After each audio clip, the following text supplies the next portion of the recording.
நீங்க வந்து நிகழ்ச்சி ஆரம்பிக்கும் போது என்ன சொன்னீங்க? பத்திரிகையாளர் நீங்க இல்லைன்னா நாங்க இல்லைன்னு சொன்னீங்களா சொல்லையா? அவருக்கும் என்னுடைய வாழ்த்துக்கள். தேங்க்யூ.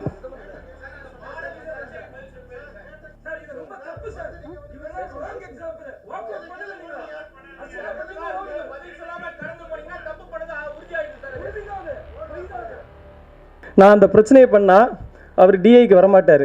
படம் ஃபஸ்ட்டு காப்பி எடுக்க முடியாது, 15 கோடி ரூபா செலவு பண்ணிட்டு வந்து பிஸ்னஸ் பிரச்சனைலாம் இருக்குது அப்படின்னு சொல்லிட்டு நான் அமைதியாக இருந்தேன். இன்றைக்கி கேட்டதுனால உண்மையை சொல்ல வேண்டிய ஆயிடுச்சு. நான் கண்டிப்பாக கண்டிப்பாக கண்டிப்பாக அதே மாதிரி பத்திரிகையாளர்களோட ஒற்றுமை எனக்கு ரொம்ப பிடிச்சிது. அதே மாதிரி நாங்களும் இருக்கணும்னு நினைக்கிறேன். இது ஆக்சுவலாக அவர் சொன்னார் ஜெகதீஷ், எனக்கு கொஸ்டினை கேட்டுட்டு அதான் இல்லை, ஆக்சுவலாக எனக்கு இப்போ தான் தெரியும். ஜெகதீஷ் சொன்னார் எல்லாருக்கும் தெரியும், எல்லாருக்கும் தெரியாது ஜெகதீஷ், எனக்கு இப்போ தான் தெரியும்.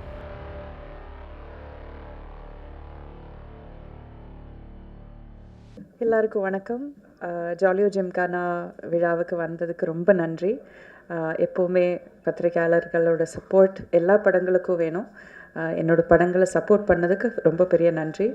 அண்ட் இந்த படத்தில் எனக்கு பாட்டு ஆக முடிஞ்சது எனக்கு ரொம்ப சந்தோஷமான ஒரு விஷயம். It is a beautiful comedy, ரொம்ப சிம்பிளான, நம்ம டென்ஷனெல்லாம் வீட்டில் வச்சுட்டு தியேட்டரில் போய் கொஞ்சம் நேரம் நல்லா என்ஜாய் பண்ணி சிரிக்கிற மாதிரியான ஒரு படம் இது. So first of all Rajan sir, thank you for making this film. And எங்களுக்கு எல்லோரும் வாய்ப்பு தந்ததுக்கு ரொம்ப நன்றி. சக்தி சார், நீங்கள் எந்த படம் எனக்கு நரேட் பண்ணாலும் நான் விழுந்து விழுந்து சிரிச்சிருக்கேன் கதை கேட்கும்போதே. இந்த படம் பார்க்கும்போதும் நான் அதே தான் எனக்கு அனுபவமாக இருந்தது. So thank you Madonna. It is been such a pleasure உங்கள் கூட ஒர்க் பண்ணுறது. இது கூட இந்த 4 பெண்களுமே நாங்கள் ஒரு குடும்பம் மாதிரி தான் இருந்தோம். It was such a joy இதில் ஒர்க் பண்ணுறது. அண்ட் மாஸ்டர், பிரபு மாஸ்டர், உங்கள் கூட ஒர்க் பண்ணுறதுன்னா அவ்வளோ ஜாலியாக இருக்கும். You such a sweet man, such a sweet person to work with. அவ்வளோ அவரோட காமெடி டைமிங் வந்து அது வேறு லெவலில். ரோபோசங்கரனா, கணேஷ், அஸ்வின், எல்லாருமே, everybody in this team very nice genuine people. சிம்பிளான ஒரு ஸ்டோரி பண்ணியிருக்கோம். எல்லோரும் தியேட்டரில் வந்து பாருங்கள். And thank you for continuously blessing us. ரொம்ப நன்றி. தேங்க்யூ. ஆரம்பமே ரொம்ப பிரமாதமாக தொடங்கி இருக்கிறது. முதல்ல இயக்குனருக்கு மனமார்ந்த நன்றி. நம்ம சொன்ன மாதிரி பிரபு மாஸ்டரோட ஒர்க் பண்ணுறது வந்து டான்ஸ்லேயும் சரி, ஆக்டிங்லேயும் சரி அவ்வளோ ஜாலியாக இருக்கும். நிறைய ஸ்பேஸ் கொடுப்பாரு. நம்ம பண்ணுறத பயங்கரமாக என்ஜாய் பண்ணுவார். அதுதான் மாஸ்டருடைய ப்ளஸ்ஸு. வேறு லெவலுங்க, சூப்பருங்க, ஐயோ சான்ஸே இல்லைங்க அப்படின்னு அந்தளவுக்கு என்ஜாய் பண்ணுவார் மாஸ்டர். ஸோ ரொம்ப ரொம்ப நன்றி மாஸ்டர், உங்களோட ஒர்க் பண்ணது. அண்ட் ஹோல் டீமுக்கு எங்களோட மனமார்ந்த நன்றி. கண்டிப்பாக இது வந்து ஃபேமிலியாக நீங்கள் வந்து என்ஜாய் பண்ணி பார்க்குற அளவுக்கு ரொம்ப சூப்பரான ஒரு படம். அடுத்த வாரம் ரிலீஸ் ஆகுது. டெஃபினட்டாக தேட்டருக்கு போங்க, உங்களை 100% ஃபுல்ஃபில் பண்ணும். ஸோ தேங்க்யூ ப்ரெஸ் பீப்புள், எல்லாருக்கும் நன்றி. தேங்க்யூ. ஹாய், எல்லாருக்கும் வணக்கம். முதல்ல இங்கே வந்ததுக்கு எல்லாருக்கும் நன்றி. ஜாலியோ ஜிம்கானா வந்து ரொம்ப ஜாலியான படம். In fact it was quite interesting for us also to shoot. முதல்ல மாஸ்டர் கூட ஒர்க் பண்ணது ஒரு it's a very grateful event in itself. And Sakthi sir, he's such a sweet person. நீங்கள் பர்சனலாக பேசும்போது, அவர்கிட்ட பேசும்போது அது தெரியும். He's such an amazing person. Interview எல்லாம் பார்த்து நம்ம ஊரில் வந்து அங்கிள் ஆண்டி எல்லோரும் வந்து டைரக்டர் சார் அவ்வளோ ஸ்வீட்னு தான் சொல்கிறாங்க. So it was wonderful. And Abhi and in fact the rest of the team is also there. We had a great time. நம்ம சேர்ந்து இன்ஃபேக்ட் ஆக்டர்ஸ் எல்லோரும் ஒன்று சேர்ந்து பண்ணுறது ரொம்ப இன்ட்ரெஸ்டிங்காக இருக்கும். லைக் நம்ம தனியாக பண்ணலாம், அதை விட interesting when there are a lot of people coming together, artists coming together and performing. அதுக்கு ஒரு வாய்ப்பு கிடைக்கிறதே ஒரு பெரிய விஷயம். And producer sir, for your trust, நன்றி. Ashwin, Master and Ganesh, thank you. And all the other people, Jagan also, ரொம்ப ரொம்ப நன்றி. அண்ட் படத்தை போய் பாருங்கள், ரொம்ப என்ஜாய் பண்ணுவாங்கன்னு நினைக்கிறேன். அண்ட் வித் ஃபேமிலி போங்க, கொண்டாடுங்க. தேங்க்யூ. அன்புள்ள பத்திரிகை சகோதரர்கள், மீடியா சகோதரர்கள் அனைவருக்கும் இனிய மாலை வணக்கம். மேடையில் அமர்ந்திருக்கும் எல்லாருக்கும் மாலை வணக்கம். இந்த இப்போ ஒரு 2-3 வருஷமாகவே நம்ம இப்போ தேட்டருக்கு போய் படம்னு பார்த்திங்கன்னா ரொம்ப ரத்தம், ஜாதி, மேல் ஜாதி, கீழ் ஜாதி, தாழ்வு, அந்த மாதிரியா நிறையா சோகமான படங்கள்லாம் நிறையா வந்துகிட்டே இருக்கும்போது எனக்கு ஒரு சின்ன ஐடியா ஒன்று தோணுச்சு. அந்த ஐடியா வந்து பிரபுதேவா மாஸ்டர்கிட்ட போய் சொல்கிறேன். இது எப்படின்னா 2 ஹீரோ, ஒரு ஹீரோ வந்து டெட் பாடி, இன்னொரு ஹீரோ அந்த டெட் பாடியை தூக்கிட்டு போகிற இன்னொரு கேரக்டர். 2 ஹீரோ தான் ஒரு கதை. ஒரு சின்ன ஐடியா, ஒரு காமெடி அவுட்லைன் தோணுச்சு. அதை பிரபுதேவா மாஸ்டர்கிட்ட போய் சொல்கிறேன். அவர் ஃபுல் கதை கேட்டுட்டு அவர்கிட்ட என்ன சொல்கிறேன்னா, டெட் பாடியாக நடிக்கிறது இன்னொரு ஹீரோ, அந்த டெட் பாடியை தூக்கிட்டு போகிறது நீங்கள் அப்படின்னு சொல்கிறேன். அவர் மாஸ்டர் வந்து கதை கேட்டுட்டு, கதை சூப்பராக இருக்குது, நான் பண்ணுற சக்தி, பட் நான் டெட் பாடியாக நடிக்கிறேன் அப்படின்னு சொல்கிறாரு. என்ன மாஸ்டர் நீங்கள் டெட் பாடியா? நீங்கள் ஒரு டான்ஸர், உங்கள் பாடி லாங்குவேஜே வேறு இருக்கும். நீங்கள் டெட் பாடினா ஆடியன்ஸ் எப்படி? இல்லை, இது ஒரு சேலஞ்சிங்கான கேரக்டர், நான் பண்ணுறேன்னு சொல்கிறாரு. அதுக்கப்புறம் அந்த இன்னொரு ஹீரோவை ஹீரோயினாக மாற்றி, ஹீரோயின்ஸாக மாற்றி 4 ஹீரோயின் ஆக்கி, அந்த 4 ஹீரோயினும் ஒரு டெட் பாடியை தூக்கிட்டு போகிற மாதிரி கதையை மாற்றினதுக்கு இன்ஸ்பிரேஷனே மாஸ்டர் தான். ஸோ இந்த கதை இவ்வளோ நல்லா வந்திருக்கு. இது ஒரு பேசு பொருளாக இருக்கும். ஏன்னா இப்போ நிறையா கமெண்ட்ஸ்லாம் வந்து மகளிர் மட்டும் நாகேஷ் சார் பண்ணுங்க அதெல்லாம் சொல்கிறாங்க. ஓகே தான். இப்போ ஒரு போலீஸ் கதைன்னா ஒரு வருஷத்தில் 10 படம் வரும். அந்த மாதிரி நிறையா கதைகள் 10 படம் வரும். ஆனால் இது ஒரு 25 வருஷத்துக்கு அப்புறம் ஒரு படம் தானே வருது. அது கூட நாகேஷ் சார் வந்து ஒரு கேரக்டர் ஆர்டிஸ்ட், அவர் ஒரு காமெடியன், அவர் ஒரு 10 நிமிஷம் ஒரு போர்ஷன் பண்ணியிருப்பார் அந்த படத்தில். ஆனால் அந்த ஒரு டெட் பாடின்றதை வச்சு 2 மணி நேரம் படத்தில் 1 மணி நேரம் 50 நிமிஷம் டெட் பாடியாக ஒரு ஹீரோ நடிக்கிறதுன்றது it's not an easy joke. அதுக்கு ஸ்கிரிப்ட் பண்ணுறதும் விளையாட்டு கிடையாது. 1.5 நாளில் கதை நடக்கும். அந்த 1.5 நாளில் டெட் பாடியை வச்சு மூவ்மெண்ட் பண்ணோம். மாஸ்டர் வந்து ஃபஸ்ட்டு டெட் பாடினோடனே ஈஸியாக ஒத்துக்கிட்டார். ஓகே டெட் பாடி, நாங்களும் அப்படி தான் நினச்சோம். ஜாலியாக ஷூட்டிங் போனோம். ஃபஸ்ட்டு டே அது இது எப்படின்னா, டெட் பாடினா ஒரு கண் ஓப்பனாக இருக்கும், ஒரு சின்ன இப்போ கை இப்படி வச்சுருந்தா அப்படியே தான் வச்சுருக்கணும், மாற்ற முடியாது. அவ்வளோ ஒரு எல்லாரும் அவர் கண்ணுக்கு முன்னாடி எல்லாம் காமெடி பண்ணிகிட்ருப்பாங்க. ஆனால் அவர் வந்து அப்படியே இருக்கணும். அது அவரை பொறுத்தவரைக்கும் ரொம்ப கஷ்டம். அவர் சும்மாவே இருக்க மாட்டார், ஏதாவது ஒரு பாடி லாங்குவேஜ் பண்ணிட்டுருக்கிறவர். அவர் அந்த மாதிரி வச்சு பண்ணது, அவர் அதை கண்ட்ரோல் பண்ணது ரொம்ப நாளாக ஆக ஆக அவருக்கு ஒரு பெரிய சேலஞ்சிங் ஆகிடுச்சு. நான் கூட வந்து மாஸ்டர் ஏதாவது கொஞ்சம் சின்ன இதுவாச்சுன்னா ஒரு கண்ணு பிளிங்க் ஏதோ நான் மானிட்டரை பார்த்து இது வேணா சிஜியில் கூட பண்ணிக்கலாம் மாஸ்டர் அப்படின்னு சொல்ல.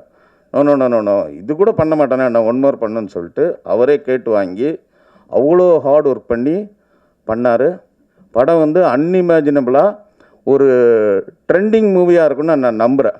ஏன்னா நிறைய படங்கள் பார்த்து ஒரே பேட்டர்னில் இருக்கிறதுக்கு ஒரு புதுசான ஒரு படமாக இருக்கும். இந்த படத்தை தமிழகம் எங்கும் வெளியிடும் எனது நண்பர் சக்தி எல்லாருக்கும் என்னுடைய நன்றியை தெரிவிச்சுக்கிறேன். இந்த பூபதியை பற்றி சொல்கிறேன்னு என்னை அப்படியே முறைக்கிறாரு அங்கேருந்து. உண்மையிலே பட்டையை கிளப்பியிருக்காரு. இந்த படத்துக்கு அப்புறம் அவர் வேறு இடத்துக்கு போவார், சூப்பராக பண்ணியிருக்காரு. அவருக்கும் என்னுடைய வாழ்த்துக்கள். தேங்க்யூ.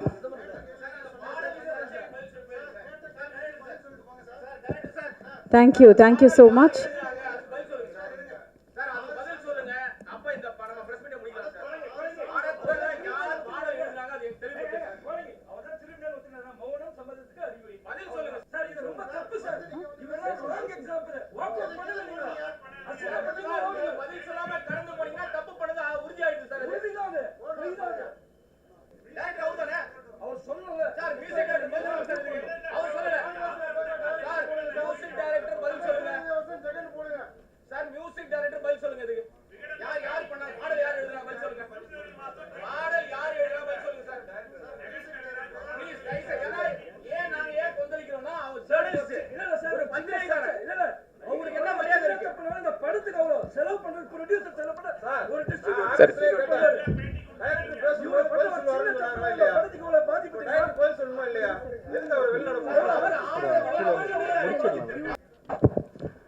அனைவருக்கும் வணக்கம். டிரான்ஸ் இந்தியா நிறுவனத்தில் வந்து 2014 வருஷம் நான் ஒரு ஆஃபீஸ் பாயாக சேர்ந்தேன். ஒரு ஆஃபீஸ் பாயை எனக்கு ஈபி ஆக்குனாருங்க முதலாளி. எங்கேயாவது நடக்குமா இது? நான் வந்து பெருசாக படிக்கலை, பெரிய அழகு கிடையாது. இந்த கம்பெனியில் வந்து என்னை சேர்க்கறதுக்கு நிறைய பேர் வந்து எதிர்ப்பு தெரிவித்தாங்க. முதல்ல இந்த கம்பெனியில் எப்படிப்பா ஒன்றை சேர்ப்பாங்கன்ட்டு. எங்கள் ப்ரொடியூசர் வந்து ரொம்ப கீழே உள்ள இடத்துல இருந்து மேலே வந்து வருங்கனால என்னை முதல்ல பார்த்தாரு. ஒரு மனிதனை பார்த்தோன்னே அவனுக்கு நான் ரொம்ப நெகட்டிவாக இருந்தேன். நமக்கு ஒன்றுமே கொஞ்சம் எழுதுவேன், இலக்கியம் படிப்பேன், அது எல்லாத்துக்கும் தெரியும், உங்களுக்கு தெரியும். அப்போ சார் என்ன சொன்னாங்க தெரியுமா? ஃபஸ்ட்டு, நீ ஆள் நல்லா ஹைட்டாக இருக்கியப்பா, இது எவ்வளோ பெரிய பாசிட்டிவான விஷயம் தெரியுமா? ஹைட்டாக இருக்கிறது ஒரு பர்சனாலிட்டி, நீ அதை மூலம் நினச்சிக்க அப்படின்னு சொல்லி ஃபஸ்ட்டே ஊக்குவிச்சு, நான் ஆஃபீஸ் பாயாக இருக்கும்போது எந்த சேரை தொடச்சனோ அதே சேரில் சார் என்னை உட்கார வச்சாங்க. அதனால் என்றைக்குமே நான் அவங்களுக்கு என்றைக்குமே விசுவாசமாக இருப்பேன். அவரை கஷ்டப்படுத்துகிற மாதிரி எதையுமே செய்யக்கூடாதுங்கிறதுல நான் தெளிவாக இருந்தேன். நான் என்ன நடந்துங்கிறத சொல்லிடுறேன். இந்த படத்துக்கு முதல்ல மியூசிக் இருந்து சாம்சியஸ், அவருக்கு இயக்குனருக்கும் கொஞ்சம் செட் ஆகலைங்கனால அவர் விலகிட்டார் படத்துலேருந்து. அப்புறம் வந்து பாட்டு வந்து போலீஸ்காரனை கட்டிக்கிட்டு அங்கே பாட்டு எப்படி உருவாச்சுங்கிறதே நான் உண்மையை சொல்லிடுறேன். சிகப்பு சூரியன் ஒரு படம், சில்க் சுமிதா வந்து கண்டா மாப்பிள்ளைன்னு ஒரு பாட்டு வரும். அதில் வந்து போலீஸ்காரனை கட்டினா அடிப்பான், டாக்டரை கட்டினா அப்படின்ற மாதிரி ஒரு லிரிக்ஸ் வரும். அப்போ வந்து நாங்கள் வந்து மலையாளத்தில் ஒரு பாட்டு வந்து பெரிய ஹிட்டான ஒரு பாட்டு இருந்துச்சு. அந்த பாட்டோட டியூன் எடுத்து மியூசிக் டைரக்டருக்கு அனுப்பணும். அப்போ நானும் இருந்தோம், டைரக்டர் இருந்தார், கோ டைரக்டர் காமராஜ்னு ஒருத்தர் இருந்தார். அவர் தான் இதோடைய மூலகர்த்தா. இந்த பாட்டுக்கு ஐடியா சொன்னது அவர் தான். இப்படி ஒன்று பண்ணலாம்னே மியூசிக் டைரக்டர் இருந்து அந்த டியூனை உள்வாங்கி, ஆனால் அதை காப்பி அடிக்கலை, அதை விட பெஸ்ட்டாக ஒன்று கொடுத்தாரு. கொடுத்த உடனே அதுக்கு வந்து டியூனுக்கு வார்த்தை எழுதணும். எழுதும்போது டேரக்டர் உட்காந்துருந்தேன், நான் உட்காந்துருந்தேன். டியூனை கேட்டு ஏன்னா தத்தகாரம்னா என்ன அப்படின்னா நிறைய பேருக்கு தெரியாது, டேரக்டருக்கே தெரியும், எனக்கு தெரியும் தத்தகாரம்னா என்னன்ட்டு. அந்த தத்தகாரத்துக்கு நான் வார்த்தைகள் எழுதினேன். சில இன்புட்ஸ் அவர் கொடுத்தாரு. பாட்டு எழுதி முடிச்சு நான் எப்போதுமே இது வரைக்கும் என்கிட்ட இருக்குது எல்லா பாட்டையும் நான் எழுதி இயக்குனருக்கு தான் அனுப்புவேன், மியூசிக் டைரக்டருக்கு நேரடி அனுப்ப மாட்டேன். இயக்குனர் வழியாக தான் போகும். அப்படி உருவாச்சு. அப்படி அந்த பாட்டு வந்து வந்துட்டு இருக்க நேரத்தில் ஒரு இடையில என்ன ஒரு பிரச்சனை வந்துச்சுன்னா, டைரக்டருக்கு எனக்கும் நான் ப்ரொடக்ஷனில் ஈபி இப்போ எங்கள் சார் வந்து ரொம்ப எல்லாத்துலேயுமே கணக்காக இருக்கணும்பாங்க. அதாவது படத்துக்கு உள்ள எவ்வளோ நாள் செலவு பண்ணி வேஸ்ட்டாக செலவு பண்ணக்கூடாது, கவனமாக இருப்பாங்க. அப்போ சில விஷயங்கள் வந்து ப்ரொடக்ஷனில் கொஞ்சம் எக்ஸஸ் ஆகுது. ஒரு 8 கோடி ரூபாயில் துவங்கப்பட்ட படம் 15 கோடிக்கு மேலே ஆகுது. இப்படி ஆகும்போது அங்கே என்னென்ன பிரச்சனை இருக்குங்க நான் சாருக்கு கன்வே பண்ணேன். அதில் வந்து ரொம்ப டென்ஷன் ஆகிட்டு என்ன பண்ணிட்டாரு, நான் பாட்டில் வந்து ஜெகன் பேரை போட மாட்டேன்ட்டு எங்கள் சார் ரொம்ப ரிக்வஸ்ட் பண்ணாங்க. உண்மையிலே போடுங்க சார், சின்ன பையன் தானே, வளர்ந்துட்டு போட்டு சார் அப்படின்னு சொன்னாங்க. ஆனால் அவர் கேட்கல. சார் வந்து நான் ஏன் இதெல்லாம் உங்ககிட்ட சொல்லலை, நீங்கள் எனக்கு தெரியும், நான் முதல்ல சொன்னால் நீங்கள்லாம் எனக்கு இதெல்லாம் எப்படி எடுத்து வந்திருக்கேன்னு உங்களுக்கு தெரியும் இல்லையா? நான் எதுக்கு சொல்லலை அப்படின்னா, நான் அந்த பிரச்சனையை பண்ணால் அவர் டிஐக்கு வரமாட்டார், படம் ஃபஸ்ட்டு காப்பி எடுக்க முடியாது, 15 கோடி ரூபா செலவு பண்ணிட்டு வந்து பிஸ்னஸ் பிரச்சனைலாம் இருக்குது அப்படின்னு சொல்லிட்டு நான் அமைதியாக இருந்தேன். இன்றைக்கி கேட்டதுனால உண்மையை சொல்ல வேண்டிய ஆயிடுச்சு. இது வரைக்கும்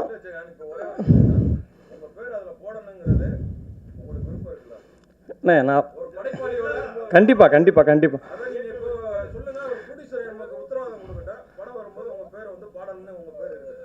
இல்லைண்ணே, அது ப்ரொடியூசர் என்ன முடிவு எடுத்தாலும் அதுக்கு கட்டுப்படுத்திருக்கேன். ஆனால் இப்போ எனக்கு உங்களுக்கு இப்போ உண்மை தெரிஞ்சு ஆமாம் நான் சொல்கிறேன், உங்கள்கிட்ட யார்கிட்டயாவது நான் சொன்னேன்னா இது வரைக்கும்? இப்போ இதுதான் ஃபஸ்ட் டைம் என் கவனத்துக்கு வந்திருக்குது. நீங்கள் இதை பேசிட்டு போயிட்டுருக்கோம். இந்த ஃபங்க்ஷன் முடியாது. அதில் இதை நான் என்ன விசாரித்து என்ன படம் நாங்கள் டிசிஷன் எடுக்கிறோம். நான் ஜெகட்டையும் பேசிக்கிடுறேன், பேச முடிவு எடுக்கிறேன். ஆமாங்க, ஒரு 4 பாட்டு மெயினான பாட்டு. அந்த பாட்டு 3 ஒரு சின்ன பாட்டு 4 வரிகள் தான் வரும். அது வந்து இயக்குனரே சொன்னது தான். ரொம்ப நன்றி. அதாவது தரணியது அழிந்தாலும் சத்தியம்தான் அழியாதப்பான்னு ஐயா வைகுண்டர் சொல்லுவார். அந்த சத்தியத்துக்கு சாட்சியாக நீங்களாம் இருந்ததுக்கு ரொம்ப நன்றி. என்னால் யாரும் மனவருத்தப்பட்டிருந்தா நான் பாதம் தொட்டு மன்னிப்பு கேட்டுக்கிறேன். நன்றி. எல்லாருக்கும் வணக்கம். அண்ட் ஜாலியோ ஜிம்கானா ஃபஸ்ட்டு என்னோடய நன்றி ப்ரொடியூசர் சாருக்கு சொல்லிக்கிறேன். ஏன்னா இந்த மாதிரி ஒரு கதையை ஓகே பண்ணுறதுன்றது ஒரு கட்ஸ் வேணும். அவர் அந்த ப்ரொடியூசர் சார் வந்து very passionate and very brilliant. Scene எடுக்கும்போது கூட இப்படி ஆராய்வார், அதெல்லாம் ஆராய்ஞ்சு இப்படி இருந்து அப்படியெல்லாம் சொல்லியிருக்காரு. அது ஃபுல் ஆஃப் பேஷன் அவர் ப்ரொடியூசர். ஃபர்ஸ்ட் ஆஃப் ஆல் ப்ரொடியூசருக்கு இப்படி ஒரு ப்ரொடியூசர் நம்ம தமிழ் இண்டஸ்ட்ரி எனக்கோட ஆக்சுவலாக 4வது படம்ன்ற ஒரு படம் எனக்கு தெரியும், பட் 4 படம்ன்றது எனக்கே ஒரு ஆச்சரியமாக இருந்துச்சு. அண்ட் இப்போ இன்னும் நிறைய படம் எடுக்கிறாரு. So my best wishes. உங்களை மாதிரி ஆளுங்க டெஃபினட்டாக தமிழ் இண்டஸ்ட்ரிக்கு தேவை. Thanks for this film also இருக்குது. அப்புறம் சக்தி சீதாபுரம் ரொம்ப வருஷமாக நமக்கு தெரியும். நம்ம இப்போ டைரக்டரு அந்த மாதிரி இல்லை, நல்ல ஒரு ஃப்ரெண்ட்ஷிப்பில் போயிட்டுருக்கு. அண்டு இந்த படம் அதே மாதிரி ஃப்ரெண்டுன்றதுனால எதோ எல்லாம் சொல்கிறல, அவர் நல்ல கதையெல்லாம் கொண்டு வந்தார். இது ஃபர்ஸ்ட் ஆஃப் ஆல் அதான் அவர் சொன்னார்ல அந்த கதை எப்படி வந்தது அப்படியெல்லாம். Thanks to Sakthi also. And wonderful screenplay. First of all இந்த படத்துக்கு ஸ்க்ரீன் ப்ளே எனக்கு ரொம்ப பிடிச்சிது. அதனால தான் நம்ம பண்ணோம். தேங்க்ஸ் டு சக்தி ஆல்சோ இப்படி ஒரு கேரக்டரை எனக்கு கொடுத்ததுக்கு ரொம்ப நன்றி. அப்புறம் ஃபைட் மாஸ்டர் இல்லை, ஏன்னா இந்த டெட் பாடியோடு இருந்து பண்ணும்போது இந்த ஃபைட் எல்லாம் உங்களுக்கு தெரியும் எதுவும் பண்ணக்கூடாது, பட் ஃபைட்டை நம்ப வைக்கணும். 2 பேருக்கும் அந்த 2 பேர் பண்ணியிருக்காங்க. ஒன்று மேத்யூ, நம்ம தினேஷ் சார், ஆக்டர் தினேஷ், தளபதி தினேஷோட பையன், அவர் ப்ரில்லியண்ட் ஒர்க் பண்ணியிருக்காங்க. அண்டு சார் ராஜன் சாரோட ப்ரொடக்ஷன் சூப்பர், அவங்க டீம் வெரி குட். எல்லாருக்கும் நன்றி. ஜாலியோ ஜிம்கானா 22 நவம்பர் ரிலீஸ் ஆகுது, பாருங்கள். அதே மாதிரி பத்திரிக்கையாளர்களோட ஒற்றுமை எனக்கு ரொம்ப பிடிச்சிது. அதே மாதிரி நாங்களும் இருக்கணும்னு நினைக்கிறேன்.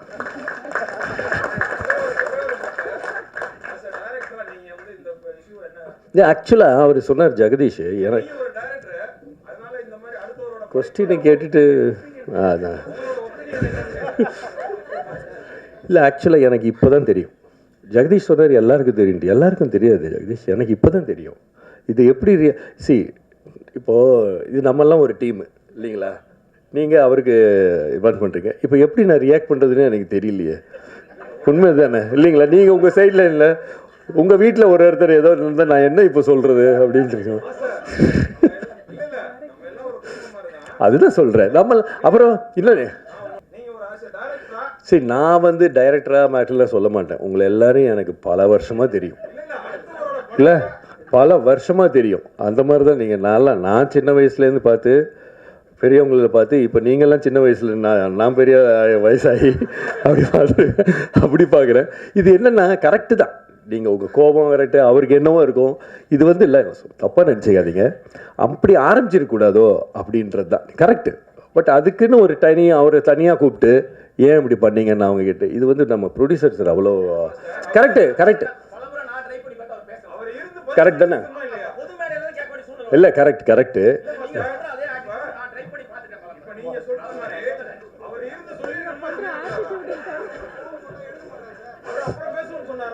சரி கரெக்டு தான். அதுக்கு இல்லை கரெக்டுங்க, அதுக்கு ப்ரொடியூசர் என்ன பண்ணுவார்?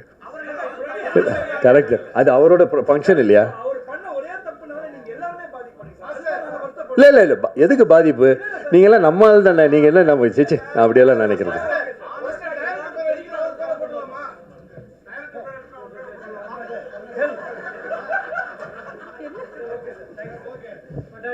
அப்பா நம்மளாம் நம்ம ஆளுக்கு தானேப்பா. சரி ஓகே, இந்த ஒரு இதில் உங்கள் ஹீட் ஆகுது எல்லாமே, டைம் வில் ஹீல். ஓகே தான், எல்லாருக்கும் தீர்வு இருக்குல்ல எல்லாத்துக்குமே. எல்லாம் ஆமாம், தேங்க்யூ. இல்லை அது என்னவோ ஏதோ டைம் தான் ஹீல் பண்ணும், அது நீங்கள் பார்த்துக்கோ. Okay, thank you.